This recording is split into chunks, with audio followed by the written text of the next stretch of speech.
La fundación de Emory University reportó una inversión de casi 16 millones de dólares en Bitcoin para completar así la lista de instituciones americanas que han comprado ETFs de Bitcoin desde que estos nacieron hace apenas 9 meses. Desde entonces, bancos han comprado, asesores financieros han comprado, aseguradoras han comprado, fondos de pensiones han comprado, fondos de private equity han comprado, holdings, family offices, hedge funds y faltaba la categoría de fundaciones universitarias. Pues ya no. Ya están todos. Balchunas equipara este logro de Bitcoin, lo equipara a ganar el Grand Slam de tenis con 16 años. Y si lo dice Balchunas, aquí esto va a misa, nos vamos a quedar con esa similitud o con esa equiparación de aquí forever. Y bueno, es posible que no te suene esta universidad, Emory University, pero esta universidad está en Georgia, no en Georgia o Georgia, ese país del que salen los campeones, sino en Georgia, el estado de Estados Unidos. Esta universidad en 2006 fue nominada a la categoría de nueva Ivy League, que no es tan guay como ser una Ivy League. Vamos, que no está al nivel de Harvard, Yale y demás, pero que no está mal. Y lo interesante, más allá de como de colocado salgas después de estudiar allí, es que a finales de 2021 la fundación de esta universidad contaba con un capital de más de 12.000 millones de dólares. Un capital que tienen que invertir para conseguir mantener ese capital en el futuro y que les permita pues mantener la universidad bien bonita, equipada, con el césped cortado y demás.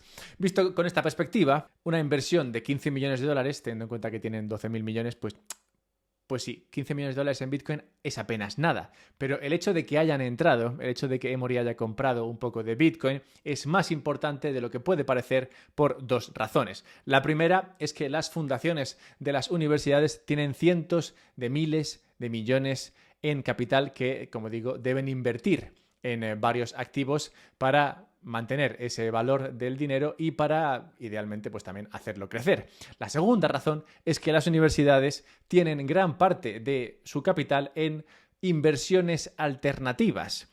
Y la tercera, que ya sé que he dicho que solamente dos, pero me da igual, es que una de esas inversiones alternativas que les encanta a las fundaciones está haciéndolo fatal, está perdiendo por todos sitios. Y no es descartable que salga dinero de ese activo, que les está yendo tan mal a todas ellas, hacia otros destinos donde el pasto está más verde.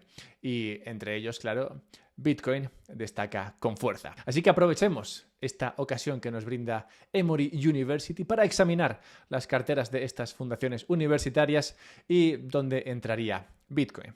Dale like si eres tan fan de la UFC como del beer pong, deporte típico de las universidades americanas, y vamos al lío.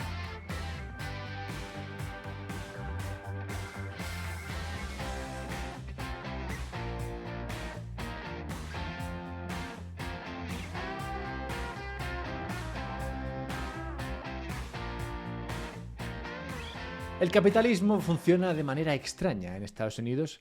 Los estudiantes de sus universidades tienden a donar dinero a las instituciones, universidades, que les han ayudado en su carrera hacia la riqueza. Y más extraño aún, esto te parecerá increíble, dan más dinero cuanto más dinero tienen. Algo totalmente incomprensible para la política europea, que entiende que el que tiene debe ser expropiado de su riqueza a la fuerza, pues de otra manera jamás contribuiría. Es muy loco lo de Estados Unidos. Pero bueno, sea por las razones que sea, el caso es que las fundaciones de las universidades americanas gozan de muy buena salud en cuanto a dinero que tienen para gestionar los servicios de sus universidades. Acumulan mucho capital gracias a estas donaciones y a la inversión de este capital en diferentes activos. Esto lo hacen, como digo, pues para mantener un cierto nivel de capital que les permite seguir invirtiendo en mejorar su universidad, en tener el césped bien cortado y los cuadros bien colocados y demás. Las fundaciones de las universidades estadounidenses son además muy particulares a la hora de decidir sobre la construcción de sus carteras y tienden a alejarse de las inversiones más comunes como pueden ser la bolsa y los bonos o la deuda de los estados o la deuda corporativa en general. Invierten gran parte de su capital en lo que se conoce como inversiones alternativas. Y dentro de estas, pues podríamos encontrar inversiones en activos inmobiliarios, inversiones en renta variable privada, lo que se conoce como private equity, o también fondos de capital riesgo y demás, cosas que son así pues diferentes a lo mainstream. Y hacen esto porque estas inversiones las toman a muy largo plazo y buscan algo que les ofrezca una rentabilidad mayor que la que se puede conseguir en estos activos más tradicionales y que además sea una rentabilidad que esté descorrelacionada con estos, como digo, visto su campo de inversión a un plazo muy largo. De acuerdo a un estudio reciente, de media las fundaciones estadounidenses tenían el 45% de su cartera en 2023 en renta variable privada, private equity, y en capital riesgo. Harvard, por ejemplo, tenía el 11% tan solo en bolsa tradicional y el 31% en renta variable privada. Y me quiero detener en esto de la renta variable privada, el private equity. Tenía muchas ganas de poder meter private equity en alguno de estos vídeos, pues es un activo abiertamente inmoral, un activo que se alimenta de la impresión de dinero fiat y un activo al que le tenía muchas ganas. Así que me quiero detener un momento en este activo tan invertido por las universidades americanas y un activo que está yendo la mar de mal. Un titular del Financial Times recientemente rezaba: la renta variable privada va mal, da igual desde donde la mires. La renta variable privada es bolsa privada. Básicamente son acciones de empresas, pues como las acciones de las empresas que cotizan en la bolsa, pero que estas no cotizan en mercados públicos, sino que cotizan en mercados privados, es decir, se negocian entre partes, entre personas privadas o entre fondos privados, entre instituciones privadas. Es decir, estas acciones no cotizan en lo que es la bolsa pública, no tienen un precio que se puede ir viendo en Google. Pueden ser empresas grandes y pequeñas, pero lo que importa es que no son públicas y por tanto sus acciones son menos líquidas y ofrecen, sí, mayor riesgo, pero claro, también mayor rentabilidad y también descorrelación frente a la bolsa tradicional. La tasa interna de retorno del capital riesgo, no obstante, cayó en los últimos años por debajo del 10% en los últimos 12 meses, muy por debajo del 25% al que suele aspirar el sector. Un retorno que no ha alcanzado ni siquiera si echamos la vista atrás 15 años. En este último año, en estos últimos 12 meses, como digo, la comparación con el Standard & Poor's es, para pegarse un tiro. Es para pegarse un tiro porque este tipo de inversión es, como he dicho, mucho más arriesgada. Es un activo en el que tú inviertes con la expectativa de, sí, asumir más riesgo, pero también para esperar una mayor rentabilidad. Y te puede parecer que un retorno del 15% de media anual en los últimos 15 años está bien, pero con el riesgo que estás asumiendo, esto es totalmente inviable. Por ese riesgo, tú esperas que la rentabilidad sea mucho mayor, que sea, pues eso, de alrededor de un 25%. Pero si vas a recibir entre un 10 y un 15 y vas a asumir ese riesgo, claramente estás mucho mejor invertido en el Standard & Poor's y pa'lante. Pero ¿por qué lo ha hecho tan mal el private equity en los últimos años? ¿Por qué este activo es un activo tan invertido por estas universidades y por qué lo está haciendo tan mal? Claramente no es que lo haya hecho mal siempre, en su día esto era una muy buena inversión y solamente se ha torcido, digamos, en los últimos años. E irónicamente, quien ha matado al sector del private equity ha sido Jerome Powell con las subidas de tipos de los últimos años. Y digo irónicamente porque Jerome Powell labró su carrera trabajando en fondos de private equity, concretamente en Carlyle Group, donde promovió la operación de compra de la empresa llamada Rexnord Corporation, una empresa que este fondo, Carlyle, compró con mucha deuda bajo recomendación de Jerome Powell cuando trabajó allí, y se gastó en esa compra unos 900 millones de dólares. Esta empresa fue posteriormente vendida por casi 2.000 millones de dólares. En esta única operación, Jerome Powell ganó tanto dinero como para dedicarse a la política ya pues sin presión, forever, digamos. Y la clave de la renta variable privada, la clave del private equity, lo que le da vida a este activo es que la deuda que se pueda obtener sea barata. Es decir, el dinero barato es lo que permite que el private equity sea rentable, porque de esa manera te puedes apalancar mucho para comprar empresas en problemas, endeudarlas una vez compradas para hacerlas crecer rápidamente y así poder venderlas al mejor postor. De hecho, el fondo que compró Rexnord Corporation, este fondo en el que trabajaba Jerome Powell, luego vendió esta empresa a otro fondo de private equity. Y así las subidas de tipos de Jerome Powell de los últimos meses o años, que al parecer no dejó muchos amigos en el sector cuando trabajó allí, están hundiendo las rentabilidades de los fondos de private equity y con ello también a las fundaciones de las universidades.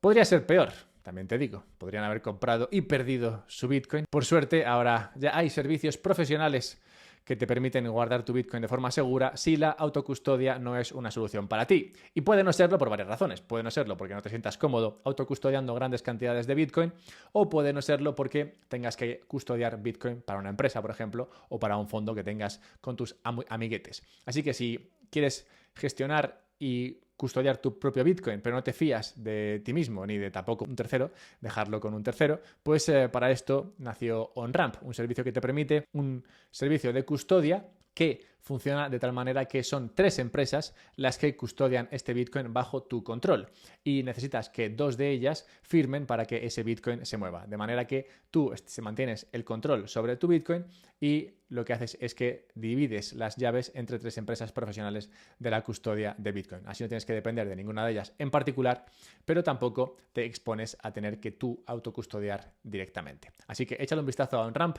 recibirás hasta $250 por apuntarte a usar su servicio, así que si lo haces, usa el enlace que está en la descripción o en el comentario fijado. Bien, podrías pensar que esto de que el private equity esté yendo mal y que las universidades estén muy invertidas ahí es malo, pero que tampoco sería una tragedia. O sea, ¿qué puede pasar? Pues igual no ganan mucho dinero este año, pero ya está. Pero estarías equivocado, pues esto puede ser una tragedia en muchos casos. Y es que el problema que tiene que el private equity esté muy mal es que el private equity en general es un activo que ofrece muy poca liquidez. Imagina que tienes un porrón de acciones de una empresa que no cotiza, porque, como he dicho, estas empresas no cotizan públicamente, y es una empresa que además está en problemas porque tiene mucha deuda que va a vencer prontamente y que no pueden refinanciar a un coste que les sea asumible debido a la subida de tipos que ha habido en los bancos centrales. Pues tú, como dueño de esas acciones, ¿qué haces con ellas? ¿Quién te las compra? ¿A qué precio? La imposibilidad, por tanto, de obtener liquidez de esa inversión ha obligado a muchas universidades, a muchas fundaciones de universidades, a tener que pedir préstamos para obtener dólares con los que poder pagar al que corta el césped y coloca los cuadros y demás. O sea que, por un lado, estos tipos de interés más elevados están quebrando a las empresas en las que estás invertido, pues como explica Moody's, entre enero de 2022 y agosto de este año, la tasa de impago de las empresas respaldadas por fondos de capital riesgo fue del 17%, que es el doble que el de las empresas no respaldadas por fondos de capital riesgo. Y por otro lado, tú como universidad también estás teniendo que endeudarte para conseguir dinero con el que pagar tus cosas y hacerlo a tipos de interés muy altos. Y todo esto, toda esta movida, porque en su día a alguien se le ocurrió que sería muy buena idea invertir en fondos de private equity el dinero de la universidad. Esto es verdad, funcionó en su día y fue una buena inversión, sobre todo mientras Jerome Powell estaba allí, que fue a principios de los años 2000 más o menos, pero claramente en los últimos años la cosa ha dejado de funcionar como esperarías. Y por todo esto creo que lo que está haciendo esta universidad, Emory University, es relevante, pues las fundaciones de las universidades tienen cientos de miles de millones para invertir, que tienen que invertir por narices. Es su función, invertir ese dinero para tratar de obtener algo de rentabilidad para así hacer frente a la inflación y, a ser posible, pues también hacer crecer ese capital con el tiempo. Casi la mitad de las inversiones que tienen estas universidades están en lo que se conocen como inversiones alternativas, entre las que perfectamente entraría invertir en algo como Bitcoin. Un activo como Bitcoin sería algo que podríamos meter tranquilamente dentro de lo que se consideran inversiones alternativas. Y además, estas fundaciones de universidades llevan años recibiendo una rentabilidad mediocre en uno de sus principales activos, este private equity. Así que ahora llega Emory University y mete algo de dinero en Bitcoin. No mucho, pero algo de dinero. Este activo que no solamente lo ha hecho mucho mejor que el private equity, sino que en comparación con el riesgo que ha demostrado, lo ha hecho muchísimo mejor. Es decir, Bitcoin ha sido más rentable y con menos riesgo que el private equity, que ha sido menos rentable y con más riesgo. Y además de todo esto, encima es un activo que tiene toda la liquidez que quieras. Lo puedes vender en cualquier momento, como los bitcoiners sabemos que hace la gente cuando pasa cualquier cosa mala en el planeta. Lo primero que hacen es vender Bitcoin. ¿Y por qué lo hacen? Pues porque es muy líquido. Puedes venderlo para conseguir dinero con el que pagar al del césped, si por lo que sea te ha crecido mucho el césped de un día para otro.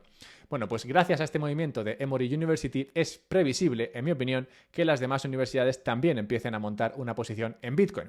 Una posición que primero será pequeña, como esta que ha montado Emory, pero que potencialmente podría acabar siendo mucho mayor, pues con casi $1 trillón por colocar, el impacto que podrían tener estas fundaciones en algo como Bitcoin es mayor que el de que si un país mediano adoptase Bitcoin como moneda de curso legal. Y antes de cerrar el mañanero de hoy, simplemente dejadme recordaros un par de cosas. La primera, que os podéis suscribir a la newsletter y así os mando un mail los sábados. Para este sábado haremos una encuesta mañana, pero la verdad es que tengo un tema que quiero escribir, porque seguramente estéis al tanto del tema este de Errejón. Bueno, pues yo tenía ya un tema ahí medio trabajado sobre cómo el dinero fiat ha cambiado algunas cuestiones sobre la masculinidad imperante. Bueno, es un tema bastante loco, pero por tanto es muy digno de llegar a la newsletter. Así que bueno, si quieres recibirlo, lo puedes hacer si te suscribes en la página web, unpodcastsobitcoin.com. Así que nada, échale un vistazo para recibir el siguiente mail, que bueno, mañana veremos de qué va. Y cerremos con el natalicio, recordando el nacimiento en tal día como hoy de Joseph Goebbels, el ministro de propaganda del partido nazi. Y quiero recordar a Goebbels porque es una figura que siempre debe recordarnos que da igual lo que te vendan, cómo te lo vendan y quién te lo venda, lo importante es que tú pienses por ti mismo. Así que acuérdate de suscribirte para que mañana te pueda lavar el cerebro un poco más.